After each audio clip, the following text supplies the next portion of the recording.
Halo, jumpa lagi dengan saya Yansen Theophilus. Pada perkuliahan perancangan produk kali ini, saya akan membahas mengenai konsep generation.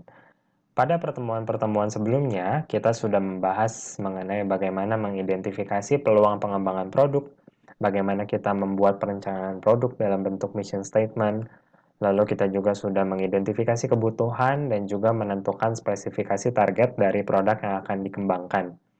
Pada pertemuan kali ini, tibalah saatnya kita untuk membuat konsep produk yang kita mau kembangkan.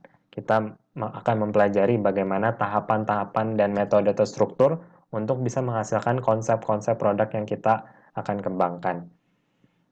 Nah, pada pembelajaran kali ini, kita akan membahas mengenai membuat konsep produk. Konsep produk merupakan satu gambaran yang lebih nyata dan lebih detail daripada ide produk kasar yang sudah kita cari tahu ketika di tahapan identifikasi peluang produk dan juga perencanaan pengembangan produk. Ya, jadi konsep produk adalah gambaran yang lebih detail dan lebih nyata. Ya, dari mulai deskripsi yang lebih detail sampai ke gambar yang biasanya merupakan hand sketch sampai ke gambaran yang lebih high fidelity seperti gambar CAD dan sebagainya. Jadi hari ini kita akan membahas tahapan-tahapan yang perlu dilakukan sampai kita bisa membuat berbagai alternatif mengenai konsep produk yang akan kita buat. Langsung saja kita mulai perkuliahan kali ini. Learning outline kita pada perkuliahan kali ini adalah akan membahas mengenai konsep generation overview dan juga proses. Secara umum, proses terstruktur dari proses konsep generation dibagi menjadi 5 tahapan utama. Yang pertama adalah clarify the problem, yang kedua adalah search externally, yang ketiga search internally, lalu yang keempat explore systematically, dan yang kelima terakhir refleksikan solusi dan juga prosesnya. Kita akan bahas satu persatu mengenai proses dan juga overview concept generations dalam kuliah kali ini. Berikutnya merupakan buku referensi yang digunakan masih sama dengan pertemuan-pertemuan sebelumnya. Kita gunakan Product Design and Development dari Ulrich dan juga Eppinger, di mana silakan kalian buka ke bab yang ketujuh mengenai konsep generation. Kita mulai dari konsep generation overview. Nah, kita review kembali untuk bisa memahami kenapa harus mengembangkan konsep produk itu dari product development process yang sudah dipelajari pada pertemuan-pertemuan awal dalam kuliah ini. Ya, jadi kita review kembali bahwa proses pengembangan produk diawali dengan adanya planning. Ya, kita merencanakan produk apa yang akan kita kembangkan ya. Bagaimana merencanakannya kita sudah bahas nih, mulai dengan mengidentifikasi adanya peluang ide produk ini bisa survive di pasaran ya. Setelah itu kita merencanakan ya, salah satunya adalah membuat mission statement untuk menentukan bagaimana arah pengembangan produk yang kita buat. Ya, setelah merencanakan, selanjutnya adalah mengembangkan konsep ya, atau konsep development. Yang pada tahap ini kita membuat konsep produknya seperti apa. Ya, kalau kita lihat bagian di atasnya, setelah kita melakukan identifikasi peluang, ya kita muncul dengan sebuah rencana ya, rencana yang sudah lebih terarah. Setelah itu di bagian konsep development, kita membuat, kalau dilihat ini seperti corong yang membesar gitu ya, karena di tahap konsep development ini, setelah rencananya kita fokuskan, kita akan mengembangkan berbagai alternatif konsep. Maka dari itu, prosesnya akan melebar lagi. Gitu ya. Dari yang satu buah rencana, kita bisa menghasilkan berbagai konsep. Kenapa kita perlu menghasilkan berbagai konsep? Karena dengan satu konsep saja, itu kita nggak punya pembanding ya. Dengan kita menghasilkan beberapa alternatif konsep, biasanya kita sebutnya, kita jadi bisa membandingkan konsep mana yang paling bagus, atau konsep mana yang bisa dikombinasikan, supaya benar-benar nanti satu konsep terakhir yang kita hasilkan itu benar-benar konsep yang paling baik, udah nggak ada lagi lawannya. Kurang lebih begitu.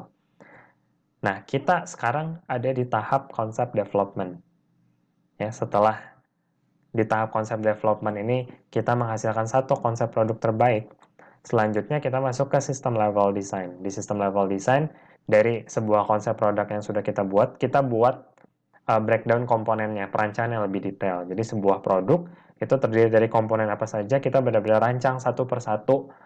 Sistemnya seperti apa, produk ini bekerja, komponennya ada apa saja, bagaimana cara menggabungkannya, dan sebagainya. Setelah itu masuk ke detail desain, ya kita mendesain secara lebih detail bagaimana setiap komponennya, komponen yang satu dengan yang lain kesinambungannya seperti apa, bahannya apa, dimensinya bagaimana, dan sebagainya. Lalu selanjutnya, tahap testing and refinement, kita mengevaluasi kira-kira benarkah produk yang sudah kita buat, kita hasilkan ini mampu menjawab kebutuhan konsumen? Apakah produknya itu sudah berfungsi dengan baik sesuai dengan sebagaimana mestinya kita sudah rancang, dan sebagainya. Jika ada di dalam testing ada sebagian dimensi ataupun fungsi ataupun fitur dari produk yang tidak sesuai, kita masuk ke tahap refinement. Pada tahap refinement kita memperbaiki berdasarkan hasil testing yang sudah dibuat. Tujuan akhirnya adalah sama ya. Kita ngetes supaya fungsi produknya berjalan dengan baik sesuai dengan yang kita rancang, lalu menjawab kebutuhan dari konsumen. Ya, jangan sampai kita sudah capek-capek ngerancang, setelah produknya jadi, kita track back lagi ke kebutuhan konsumennya apa, kok nggak match gitu. Itu harus kita perbaiki di situ. Nah, kalau misalnya setelah testing dan refinement, produk sudah dinyatakan sudah baik, sudah mampu berfungsi dengan baik dan menjawab kebutuhan konsumen, selanjutnya adalah production ramp up. Produknya udah jadi, desainnya, komponen-komponennya sudah tahu apa saja. Selanjutnya di production ramp up, kita membuat rencana produksinya. Komponen yang satu, bagaimana cara memproduksinya. Komponen kedua, bagaimana cara memproduksinya. Lalu nanti bagaimana sistem assembly-nya. Ya, ini akan berhubungan dengan satu sistem produksi atau manufaktur di sini. Tujuannya adalah supaya kita lebih tahu lagi ya, setelah produknya gambarnya jadi, belum tentu kita ngerti bagaimana cara produksinya. Di production ramp up, kita pastikan bahwa produk yang sudah kita rancang dan sudah berhasil memenuhi kebutuhan konsumen ini, kita pastikan bisa diproduksi dengan baik. Ya, jadi kurang lebih inilah gambaran besar dari product development process. Nah, hari ini kita akan fokus ke konsep development. Baik, sebelumnya kita bahas dulu mengenai apa itu konsep produk. Ya, konsep produk adalah sebuah deskripsi yang sangat mendekati dari produk nyata yang akan kita kembangkan ya. Deskripsinya itu bisa berupa teknologinya apa, prinsip kerjanya seperti apa, bentuk produknya seperti apa, dan sebagainya. Ya, jadi itu adalah konsep produk. Apa bedanya ide sama konsep? Kalau ide itu biasanya masih berupa gambaran kasar ya. Makanya kita di bagian awal sebelum perencanaan kita ada bicara mengenai identifikasi peluang ide produk. Sedangkan pada bagian ini kita sudah lebih fokus ke konsep. Jadi gambarannya harus lebih nyata, harus lebih detail bagaimana sih produk yang akan kita kembangkan, teknologi yang digunakan apa, wujudnya gimana, bentuknya gimana, dimensinya berapa, dan sebagainya. Ya, sebuah konsep produk biasanya digambarkan dalam berupa sketsa. Ya, sketsanya itu macam-macam bentuknya, bisa gambaran kasar 2 dimensi, 3 dimensi, atau sebuah model fisikal yang kita buat namanya prototipe, ataupun berupa simple berupa textual description, jadi berupa teks kita menjelaskan gitu ya. Itu bisa kita katakan sebagai konsep produk. Tapi biasanya memang kita selalu combine ya antara textual description, deskripsi produk secara tekstual, dikombin dengan gambar. Kenapa? Karena lebih gambar, suatu gambar, baik itu 2 dimensi maupun 3 dimensi, akan jauh mempermudah kita dalam mengkomunikasikan bagaimana si produk itu aslinya, daripada hanya sekedar tulisan ya. Ingat kembali waktu gambar teknik, kita pernah mempelajari kenapa satu gambar teknik itu perlu dibuat, apa manfaatnya kita membuat gambar teknik. Ini bisa kita lihat ya, beberapa contoh bagaimana konsep produk dibuat. Ya, biasanya dikombinasikan antara gambaran, sketsa. Ya, sketsanya ini nggak perlu gambar yang bagus-bagus, nggak perlu gambar dari desainer profesional. Yang penting adalah gambar bisa menyampaikan makna dan juga maksud yang mau kita sampaikan ke orang yang membaca gambar atau melihat gambar tersebut. Ya, jadi bagi yang gambarnya kurang bagus, jangan khawatir, jangan jadi demotivasi. Di sini gambar yang terbagus itu bukan yang paling penting, tapi adalah gambar yang paling bisa mewakili kondisi nyatanya itu yang paling penting. Nah, tadi kita sudah bahas ya bahwa konsep development itu merupakan satu proses sendiri setelah planning. Konsep development sendiri terdiri dari berbagai proses ya. Yang pertama adalah mengidentifikasi kebutuhan konsumen. Ini merupakan bagian juga dari konsep development phase ya. Kenapa? Karena kita mengidentifikasi kebutuhan konsumen, tujuannya adalah supaya kita bisa mengembangkan konsep produk yang sesuai dengan kebutuhan mereka. Ini sudah kita bahas 2 minggu yang lalu. Minggu lalu juga kita sudah membahas bagaimana kita establish target specifications. Lalu pada pertemuan kali ini kita akan membahas mengenai generate product concept. Ya, kita mengembangkan konsep produknya berdasarkan customer needs yang sudah teridentifikasi dan target specification yang sudah terbentuk. Setelah kita mengenerate produk konsep, pada pertemuan kali ini kita bahas. Selanjutnya adalah kita memilih. Tadi saya bilang ya bahwa sebaiknya kita membuat beberapa alternatif konsep produk untuk dapat bisa membandingkan dengan tujuan akhir bisa mendapatkan konsep produk terbaik dari setiap alternatif yang ada. Baik itu kita pilih, kita seleksi, ataupun kita kombinasikan. Nah, pada tahap selanjutnya adalah kita menyeleksi produk konsep. Ini akan kita bahas pada pertemuan selanjutnya. Ya, ada kalanya juga kita perlu ngetes ya. Kita testing produk konsepnya. Apakah fungsinya berjalan? Apakah memenuhi kebutuhan konsumen? Apakah konsumen mau beli kalau kita jual produk ini? Itu nanti di tahap testing produk konsep. Setelah kita menyeleksi dan juga ngetes, kita akan dapat satu konsep produk yang paling bagus. Ya, fungsinya paling baik, paling mampu menjawab kebutuhan konsumen, preferensi konsumen juga paling baik ya terhadap konsep produk tersebut.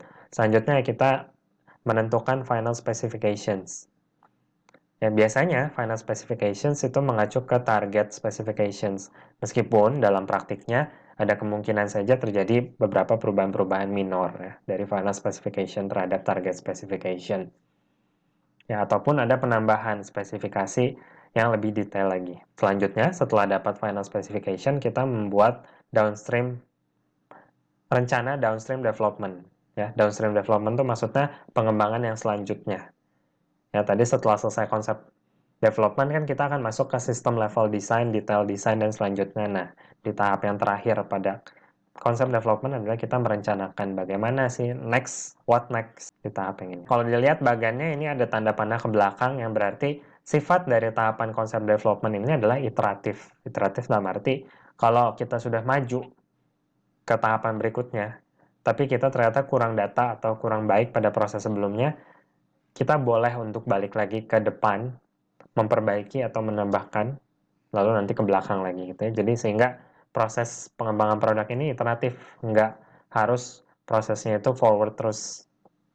Ya, ada kalanya kita harus backward untuk bisa memastikan benar-benar produk yang kita kembangkan adalah yang terbaik yang bisa kita berikan untuk konsumen. Dalam setiap proses di konsep development ini juga kita hendaknya melakukan economic analysis, ya, jangan sampai produk yang kita kembangkan menghasilkan biaya yang terlalu berlebihan, lalu benchmark lah terhadap competitive products, ya, lalu buatlah models dan juga prototypes. Dalam arti di sini modelnya itu boleh dalam bentuk sketsa, boleh dalam bentuk produk fisik, gambaran fisik, ataupun model-model lainnya. Jika kita bicara mengenai konsep generation, tahapan ini adalah tahapan yang wajib ya. Pasti harus ada dalam pengembangan sebuah produk. Karena tanpa ada tahapan ini kita tidak akan pernah mendapatkan gambaran lebih nyata ya dari ide-ide yang kita sudah buat sebelumnya, dari identifikasi kebutuhan, dari spesifikasi produk. Kita nggak akan pernah dapat gambaran yang nyata seperti apa sih produk yang akan kita kembangkan, bentuknya gimana, dimensinya berapa, cara kerjanya, prinsip kerjanya seperti apa. Maka konsep generation ini tahapan yang tentu saja wajib. Konsep generation ini bukan proses yang mahal ya, proses yang murah dan juga bisa dikerjakan dalam waktu yang sangat singkat.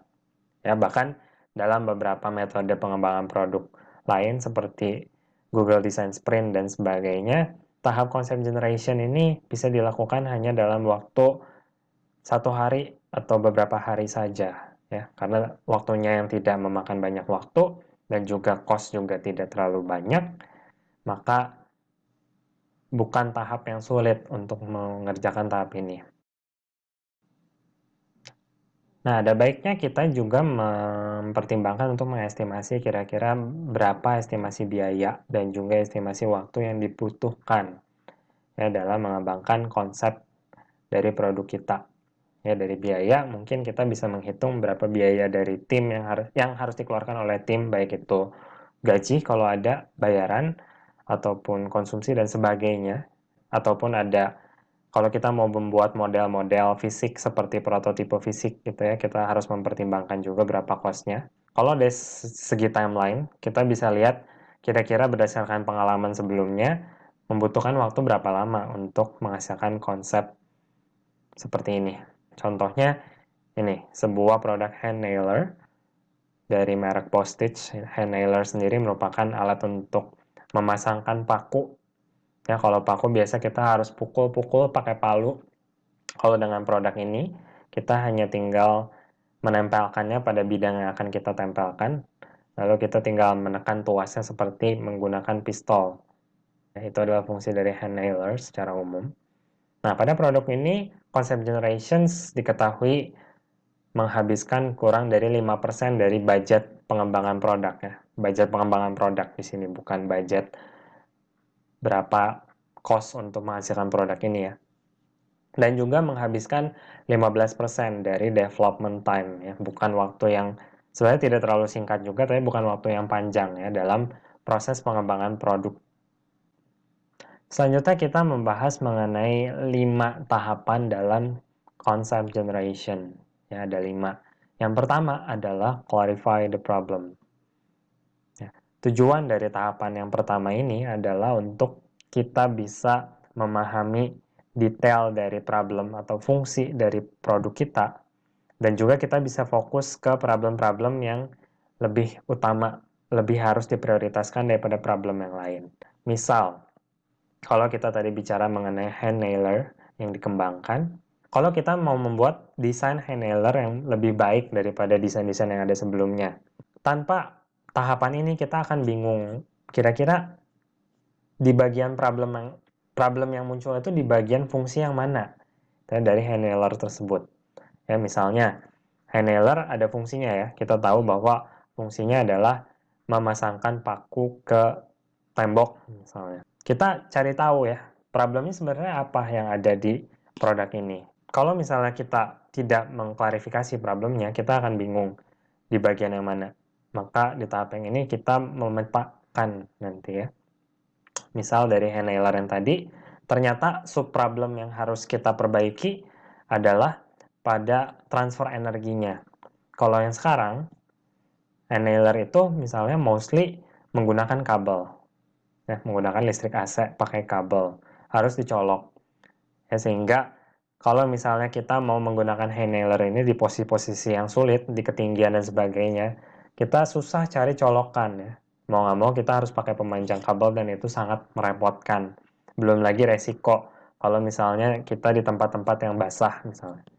Ya, maka dari itu kita bisa fokus perbaikan produknya, pengembangan produknya itu pada subproblem transfer energi tadi.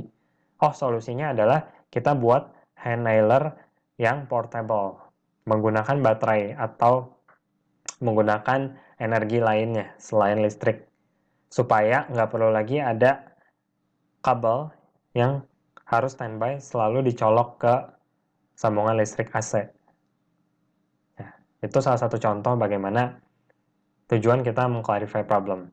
Fungsi lainnya adalah ketika kita mengembangkan sebuah produk baru, tahap ini akan mempermudah kita merancang setiap subfungsi yang ada. Ketika kita misalnya balik lagi ke masalah hand nailer, kita pengen mengembangkan, misalnya hand nailer itu belum ada gitu ya. Kita mau membuat sebuah produk hand nailer yang baru. Kita tahu tujuan akhirnya adalah hand nailer ini harus bisa masangin paku secara otomatis misalnya. Itu ke tembok tanpa perlu usaha, tanpa perlu effort yang besar seperti kalau kita memalu si paku. Tujuan akhirnya udah tahu, tapi cara kerja, prinsip kerjanya kita belum tentu tahu, belum tentu kebayang bagaimana tahapan kerjanya supaya tujuan kita tercapai. Nah, di tahap clarify problem ini, kita akan membuat subfungsi-subfungsi. Bagaimana produk ini akan bekerja hingga tujuan akhir tersebut tercapai. Nah, jadi itu kurang lebih tujuan dari clarify the problem. Maka kita akan melakukan dekomposisi nanti di bagian yang pertama. Bagian yang kedua adalah search externally. Pada tahapan yang ini, ya setelah kita memahami problem dan subproblemnya seperti apa, ya di tahap yang kedua kita akan mencari insight, ide, ilham mengenai konsep produk yang akan kita buat itu secara eksternal, ya. Secara eksternal di sini berarti kalau kita mengembangkan sebuah produk ini dalam tim, misalnya tim yang terdiri dari 5 orang, maka di tahapan search externally ini kita mencari ilham keluar dari tim itu. Ya, misalnya kita membaca-baca banyak jurnal, kita melihat, kita benchmark produk-produk lain di sekitar kita. Intinya adalah kita mencari ilham. Tadi, kalau kita mau membuat hand nailer, kayak gimana sih idenya yang ada gitu ya. Mungkin kalau kita hanya berpikir dalam tim, pikirannya itu terbatas sekali karena pengetahuan kita terbatas. Ya, tapi dengan search externally ini kita akan dapat banyak ilham, banyak insight mengenai produk, ide-ide dan juga konsep produk yang sudah dikembangkan sebelumnya supaya menjadi source dari ide yang akan kita kembangkan lebih lanjut. Lalu masuk ke tahap yang ketiga, yaitu search externally. Ya, search externally, tadi kalau externally itu kita mencari insight produknya itu keluar dari tim pengembangan produk. Kalau search externally, kita mengembangkan konsepnya itu di dalam tim, baik itu secara individu maupun secara grup. Masuk ke tahapan yang keempat, yaitu explore systematically. Kita sudah dapat berbagai data, berbagai insight, berbagai ide konsep dari tahapan search externally dan internally. Selanjutnya adalah kita mengeksplor secara sistematis. Jadinya, dari semua data yang kita sudah peroleh, bagaimana kita mau mengembangkan konsepnya. Misalnya, dari expert kita dapat ide A, ya, dari search internally kita dapat ide B. Nah, kita mau kombinasikan nih, apakah A sama B ini cocok dikombinasikan, ataukah masing-masing harus jadi satu konsep sendiri, jadi dua, kita punya dua alternatif, dan sebagainya, itu di tahapan keempat. Ya, di tahapan yang keempat ini akan ada dua hal yang akan kita buat, yaitu classification tree dan juga combination table. Dan tahapan yang kelima, yaitu kita merefleksikan solusi dan juga proses yang sudah kita lakukan selama concept generation. Tujuan dari refleksi adalah untuk kita mengevaluasi kira-kira prosesnya sudah benar atau belum. Kira-kira solusi yang sudah dibuat itu yang terbaik atau bukan. Kalau memang dari hasil refleksi masih ada yang kurang, ada kalanya kita harus melakukan iterasi. Ya, ulang lagi, baik itu dari tahap yang pertama, kedua, ketiga, atau keempat. Jadi itu 5 tahapan utama dalam concept generation yang akan kita bahas lebih lanjut hari ini. Dalam menjelaskan tahapan concept generation ke depannya, detailnya, saya akan menggunakan produk example yang tadi, ya. Hand nailer dari perusahaan yang namanya Bostitch. Ini belum masuk Indonesia sih ya. Yang pasti ini merupakan hand nailer otomatis ya, di mana kita untuk bisa menancapkan paku ke dalam bidang, kepada bidang yang mau kita tancapkan, kita tidak perlu lagi mengeluarkan effort berupa waktu dan juga tenaga yang besar dengan menggunakan palu. Tapi di sini kita menggunakan hand nailer ini. Jadi pakunya akan dipasangkan di sini. Di mana paku ini akan diberikan melalui feeder di sini ya. Jadi ini nanti feeder yang paku-pakunya akan ada di sini. Ya, di mana paku ini setiap kali sudah ditancapkan nanti paku yang baru akan naik ke atas.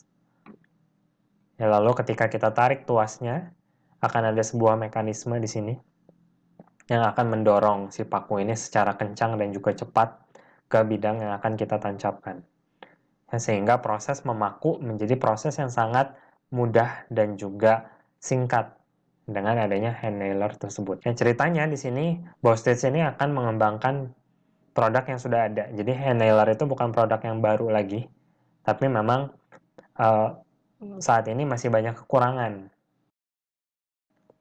Terdapat 3 asumsi utama yang digunakan, ya, sama seperti kalian membuat asumsi di mission statement. Yang pertama, nailernya akan menggunakan nails, tentu saja ya. Lalu, nailernya ini bisa compatible dengan nail magazines on existing tools. Nail magazines itu ini ya, jadi feedernya. Kita bisa menggunakan feeder yang lama dari tools-tools hand nailer yang lama existing yang sudah exist. Ya, lalu nailer sendiri ini akan handheld, ya, dapat dipegang dengan mudah dan juga portable. Berikut customer needs-nya yang diperoleh. Yang pertama, nailer harus bisa menempatkan si nails secara rapid ya di sini. Jadi harus cepat. Lalu nailer harus ringan. Ya, lalu tidak boleh ada nailing delay yang cukup berarti. Ya, jadi kadang ketika kita pencet tuasnya itu ada sepersekian detik, nunggu dulu baru dia akan bereaksi, mengaktuasi. Nah, delay ini nggak boleh terlalu lama, atau kalau bisa dihilangkan sama sekali. Berikut merupakan spesifikasi target yang sudah diperoleh berdasarkan identifikasi kebutuhannya. Nah, kalau kita lihat, dia membuat spesifikasinya berupa panjang dari pakunya, berapa sampai berapa, ya. Lalu energi untuk mendorongnya itu berapa, 40 joules per nail. Ya, nailing forces-nya berapa, nailing rate, mesh dari tools-nya, lalu maksimum trigger delay-nya, ya. Kurang lebih kalau kita lihat memang spesifikasinya ini mengacu dari 3 kebutuhan utama yang tadi sudah saya bahas di slide sebelumnya. Kita masuk ke tahapan yang pertama, yaitu clarify the problem. Ingat kembali bahwa tujuan dari clarify the problem adalah kita mendapatkan dekomposisi dari problem atau fungsi dari si produk itu sendiri. Tujuannya supaya kita bisa fokus ke subfungsi yang perlu diperbaiki, atau kita juga bisa memahami gambaran besar bagaimana produk ini bekerja dari problem yang ada atau subfungsi yang ada. Pada tahapan ini biasanya kita menggunakan namanya metode functional decomposition. Ya. Jadi kita membuat dekomposisi dari fungsi produk. Pada intinya, tahapan ini kita akan membuat bagaimana produk ini akan bekerja untuk bisa mencapai tujuan dari produk ini ada dan dibutuhkan oleh konsumen. Kita biasa gunakan yang namanya diagram fungsi atau function diagram. Function diagram biasanya kita mulai dari yang namanya product system as a black box. Kenapa disebut black box? Karena kita bicara tentang sistem dari sebuah produk, tapi sistemnya ini berupa black box. Kita nggak tahu proses apa yang di dalamnya, kita hanya tahu inputnya apa, outputnya apa. Tahapan awalnya adalah kita membuat seperti ini. Kenapa? Karena kalau langsung kita membuat subfungsi-subfungsi di dalam box ini, bagaimana handler bekerja, nanti pasti kita akan kebingungan. Ya, maka biasakan mulai dari black box-nya dulu. Ya, jadi untuk produk nailer ini bagaimana sih input apa saja yang diperlukan, output apa saja yang diperlukan. Nah, baik input maupun output itu biasanya kita bagi menjadi 3 kategori, yaitu energi, material, dan juga signal. Energi di sini bisa berupa berbagai macam energi ya, baik itu energi matahari, energi listrik, energi uap, dan lain sebagainya. Nah, kira-kira produk nailer ini itu butuh input energi apa?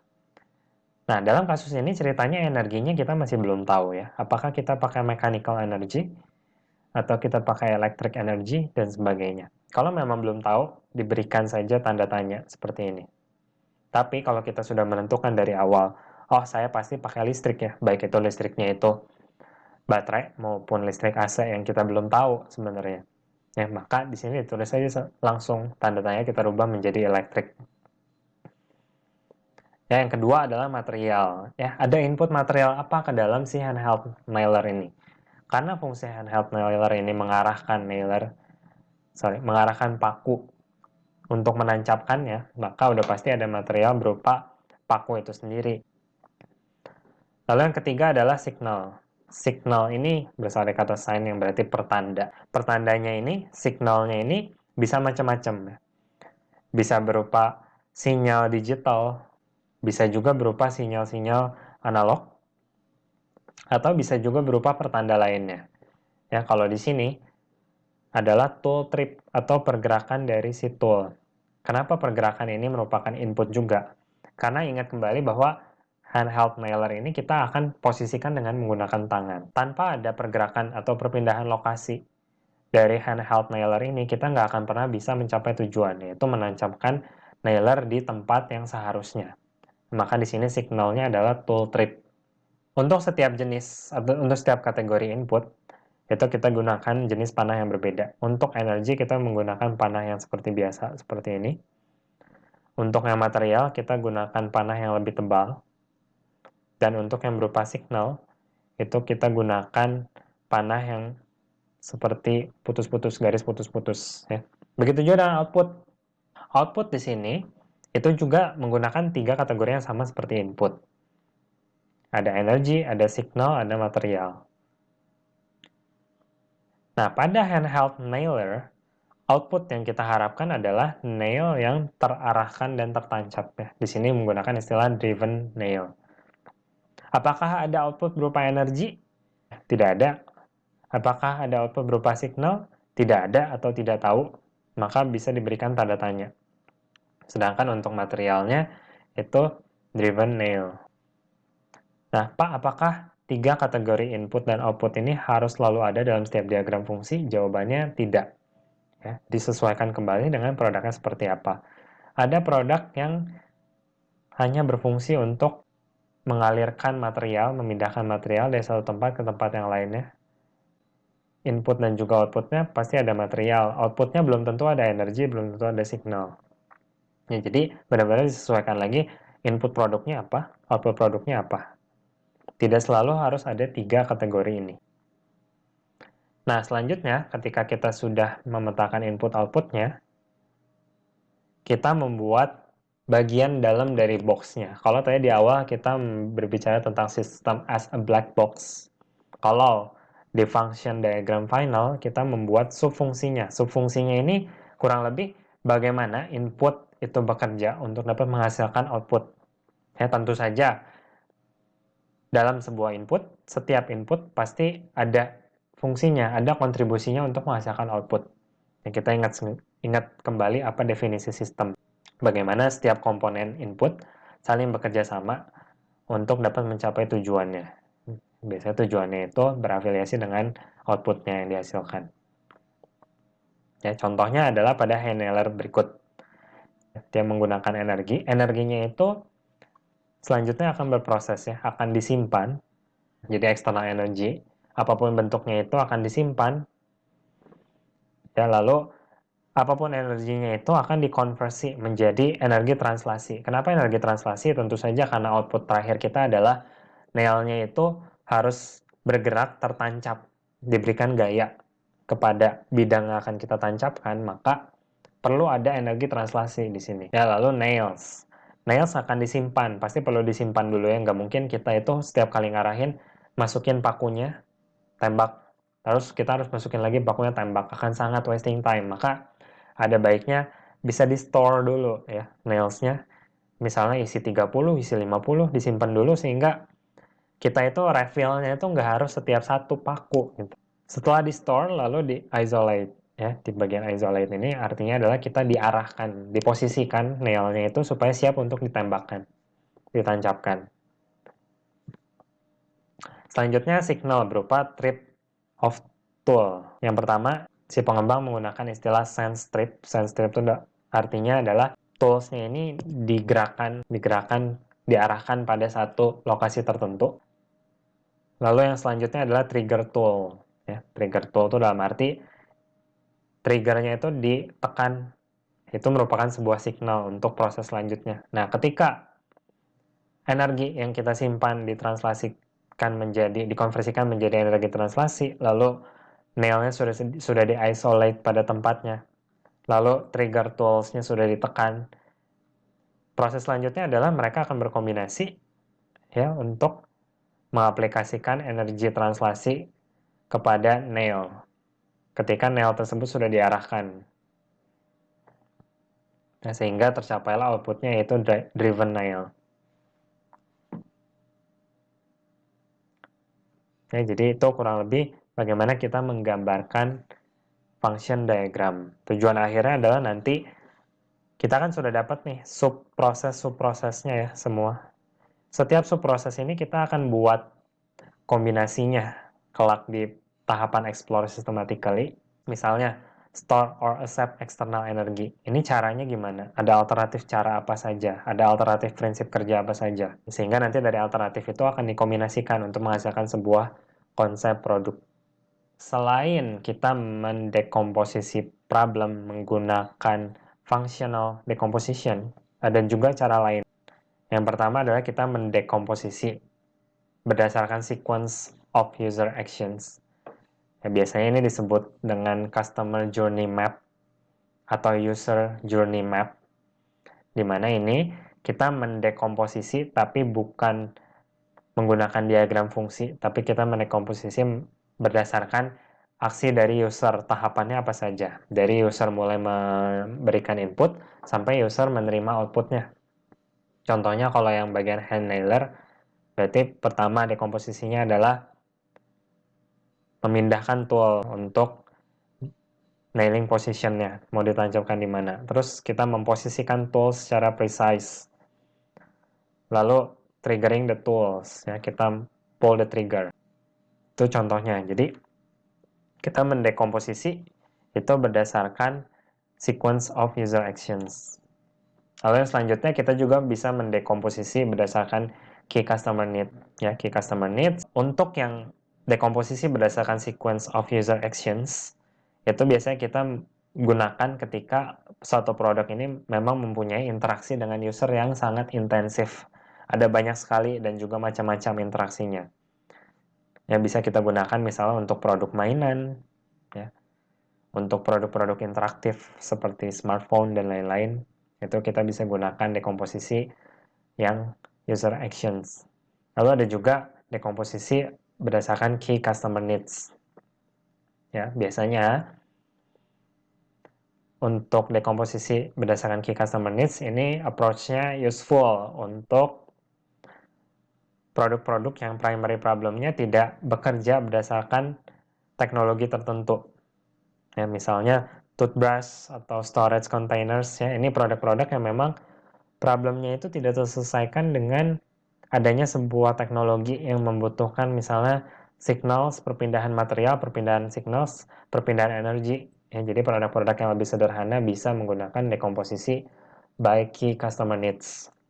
Ya, contohnya kalau yang hand nailer berarti dekomposisi problemnya adalah berdasarkan kebutuhan-kebutuhannya.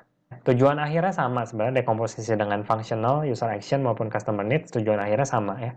Dari setiap dekomposisi, dari hasil dekomposisinya itu nanti kita akan mengembangkan ide-ide konsep produk ya, yang nanti akan menghasilkan berbagai macam alternatif konsep.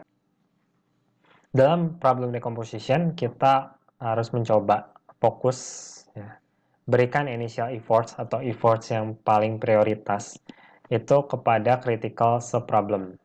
Apa maksudnya ini? Bahwa kita kembali lagi ke tujuan awal problem decomposition atau clarify the problem adalah supaya kita bisa mendekomposisi atau memecah-mecah problem yang kompleks, ya, fungsi dari produk yang kompleks, seperti contohnya hand nailer tadi, menjadi sub-sub problem, sub-sub fungsi dengan tujuan supaya setiap sub-problem atau sub-fungsi itu bisa kita fokuskan cara kerjanya gimana di bagian ini, prinsip kerjanya seperti apa, komponennya seperti apa, dan sebagainya. Ya, tujuan akhirnya supaya kalau problemnya lebih simpel, ya, kita sudah pecah-pecah menjadi subproblem, kita akan lebih mudah membayangkan dan menyelesaikannya. Nah, biasanya mulai dari mana? Biasanya mulai dari critical subproblem, ya, seperti yang saya cerita mengenai kasus hand nailer tadi. Kalau tujuan kita adalah mengembangkan produk yang sudah ada, dari subproblem dari produk tersebut, kita fokuskan ke subproblem yang memang kira-kira perlu pengembangan yang kritis daripada subproblem yang lain. Ya, misalnya kalau hand nailer yang sekarang itu yang pakai kabel sekalipun, cara kerja nailernya, prinsip kerja dia mendorong pakunya ke bidang terkait itu sudah bagus sebenarnya. Ya udah, kita nggak perlu fokus di situ. Itu kita bahkan bisa tiru dari produk yang sudah ada. Ya, tapi yang kita fokuskan harus memiliki konsep yang baru adalah tadi ya, ke subproblem di mana atau subfungsi di mana kita akan menerima external energy dari kabel listrik AC. Problemnya di situ kan yang kritikal. Maka kita fokus ke situ, bagaimana nih cara memperbaikinya? Bagaimana cara membuat proses translasi atau proses transisi dari external energy masuk ke dalam hand nailer itu lebih smooth, lebih bagus, nggak perlu pakai kabel. Salah satu cara menjawabnya adalah dengan membuat hand nailer yang portable. Ya, misalnya seperti itu. Itulah fungsi dari problem decomposition. Kita masuk ke tahap yang kedua, yaitu search externally. Kita review kembali bahwa search externally berfungsi untuk mencari existing solutions. Kenapa mencari existing solutions di sini?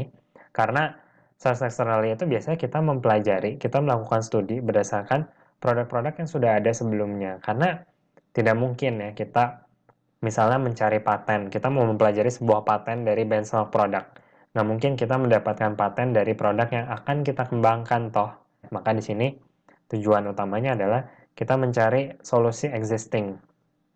Ya, contohnya tadi hand nailer. Ketika kita mau ganti kabelnya supaya bisa portable, ya maka kita cari existing solution. Ya, sebenarnya kalau satu alat elektronik mau bekerja, mau mendapatkan energi dari luar tanpa menggunakan kabel, solusi yang udah ada sekarang gimana sih? Oh, kita lihat dari HP. Kita bisa pakai baterai yang di charge. Ya. Oh, kita bisa lihat dari produk yang lain. Ada yang pakai baterai AA atau A3 yang baterainya itu nggak bisa di-charge tapi diganti setiap kali habis. Jadi kurang lebih seperti itu contohnya. External search sendiri merupakan information gathering process yang artinya kita mencari informasi ya dari luar tim kita. Caranya yang pertama bisa menginterview lead users. Yang kedua, kita konsultasi dengan expert di bidang terkait. Yang ketiga, kita search paten, mencari paten-paten pengembangan produk. Yang keempat, kita mencari literatur-literatur publikasi, baik itu jurnal, proceeding, buku, dan sebagainya. Dan yang kelima, kita melakukan benchmark terhadap produk-produk terkait atau produk kompetitor.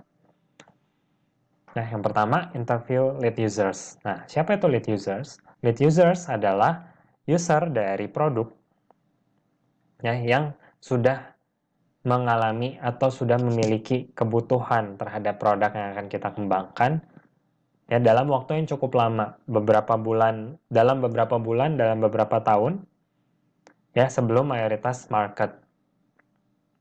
Misal, dulu sebelum ada smartphone atau sebelum ada handphone mungkin ya, orang tuh nggak semuanya sebenarnya butuh handphone ya.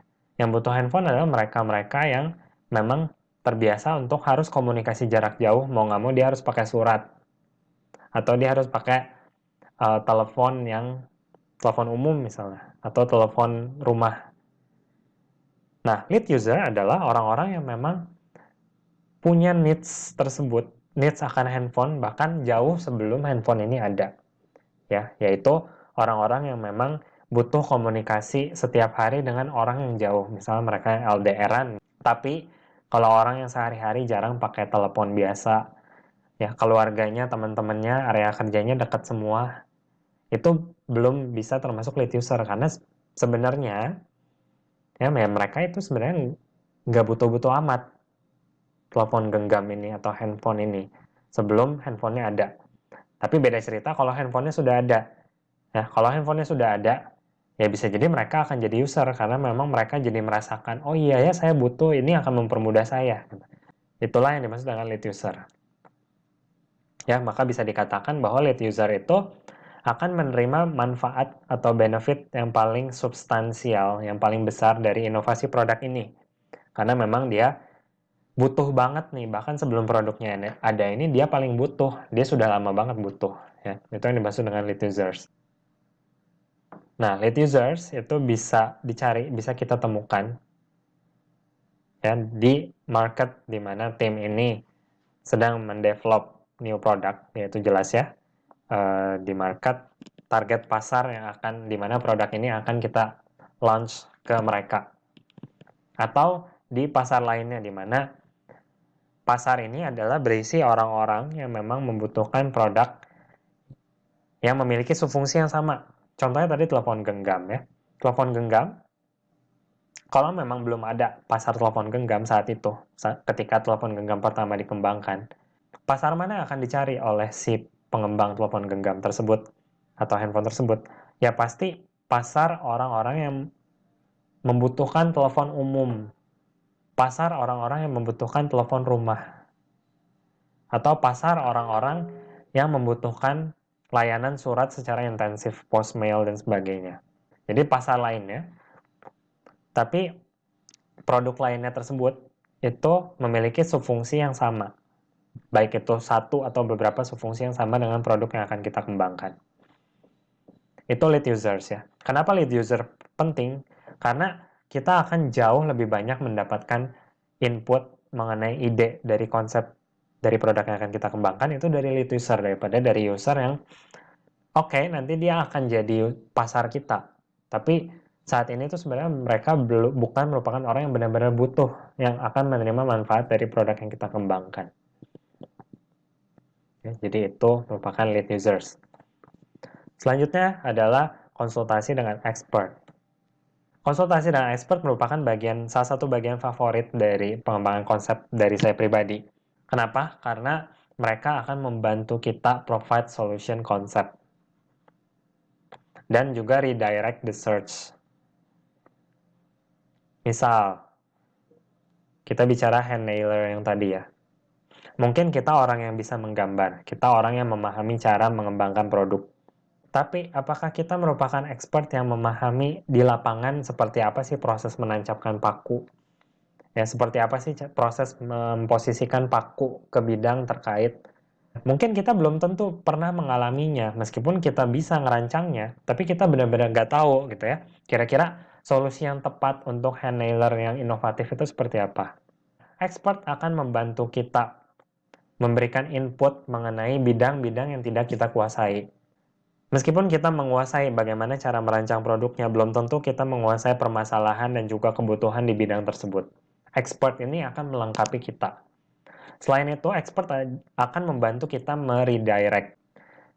Expert akan membantu kita, oh kalau kamu mau paham tentang ini, coba baca ini. Oh, kalau kamu mau paham tentang ini, coba amatin si ini. Itu akan sangat membantu kita. Maka, kalau ada teman-teman yang skripsi atau di penelitian-penelitian yang saya lakukan, saya sangat suka menggunakan cara ini untuk search externally.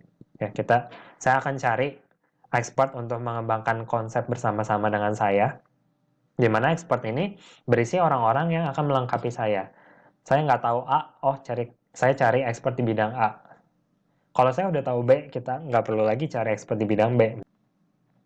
Expert bisa kita cari di universitas karena banyak pengajar di situ, banyak peneliti di situ, atau di companies yang terlibat di praktis terkait dengan produk yang kita kembangkan, ya, atau penulis artikel yang biasa merupakan peneliti. Ketika bicara tentang expert, hati-hati, ada dua istilah, ada expert, ada konsultan. Ya, kalau expert memang dia peneliti yang pakar di bidangnya. Biasanya kalau kita ngobrol konsultasi dengan mereka, itu nggak harus berbayar ya, kecuali dalam konteks tertentu. Tapi kalau kita mewawancara dia atau bertanya kepada dia, itu sebagai konsultan, nah maka ketika bicara tentang konsultan itu biasanya berbicara tentang sesuatu yang komersial atau berbayar. Secara etis, tanyakanlah dulu apakah ada fee ketika kita mau bertanya atau mau bekerja sama dengan mereka. Yang ketiga, search patents. Ya, paten produk adalah merupakan source of technical information containing drawings, explanations, dan bagaimana produk bekerja. Nah, kenapa seseorang mau memasukkan paten? Karena ini terkait dengan hak cipta. Ya, kalau saya punya paten misalnya produk botol seperti ini misalnya. Ini adalah paten saya. Maka semua orang yang mau mengkomersialisasikan produk seperti ini itu harus bayar royalti ke saya. Kalau ada orang yang tiba-tiba menjual tanpa seizin saya bisa challenge karena saya yang memiliki paten, saya yang berhak atas komersialisasi produk ini misalnya. Ya, itulah fungsi paten kenapa orang-orang habis mengembangkan produk mau masukin patennya. Biasanya untuk tujuan komersialisasi atau juga untuk tujuan aktualisasi diri gitu ya. Saya udah buat produk ini, saya nggak mau dong produk ini nanti diaku-aku sama orang punyanya dia. Maka saya masukin paten. Ya, maka paten itu harus memiliki kebaharuan dibandingkan produk lain yang sudah ada. Untuk di Indonesia sendiri, silakan kalau kalian mau cari-cari paten, akses ke URL berikut. Semua paten yang diakui di Indonesia dan yang sudah diterima itu bisa dicari di URL berikut. Ya, paten sendiri untuk setiap negara beda-beda ya. Ada paten yang negara A, negara B, negara C. Ya, mungkin saja produk kita belum ada di negara ini, tapi ada di negara lain, bisa jadi ya. Ada baiknya juga kalian bisa cari di Google Patents ya. Kalau Google Patents itu berbagai paten dari seluruh dunia ada di situ. Lalu yang keempat, mencari literatur terpublikasi. Kenapa terpublikasi yang kalian harus pakai? Karena kalau sudah dipublikasikan itu artinya literatur itu sudah matang ya, sudah bisa dibaca orang dan bisa dikritisi orang. Kalau satu literatur atau satu karya tulis itu belum dipublikasikan, maka masih tanda tanya, ini beneran nggak sih? Ini bisa dipertanggungjawabkan nggak sih? Tapi ketika dia sudah dipublikasikan, sudah direview oleh berbagai pakar, berarti literatur itu sudah bisa kita katakan valid dan cukup terpercaya untuk kita pelajari. Berikut beberapa free access publication database. Kalau kalian mau cari-cari, bisa di sini.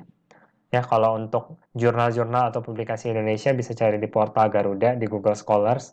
Tapi untuk Google Scholars ini juga ada database yang internasional ya. Sedangkan yang lainnya ini itu ada database untuk semua jurnal baik itu nasional maupun internasional di seluruh dunia. Silakan kalian cari-cari di sini.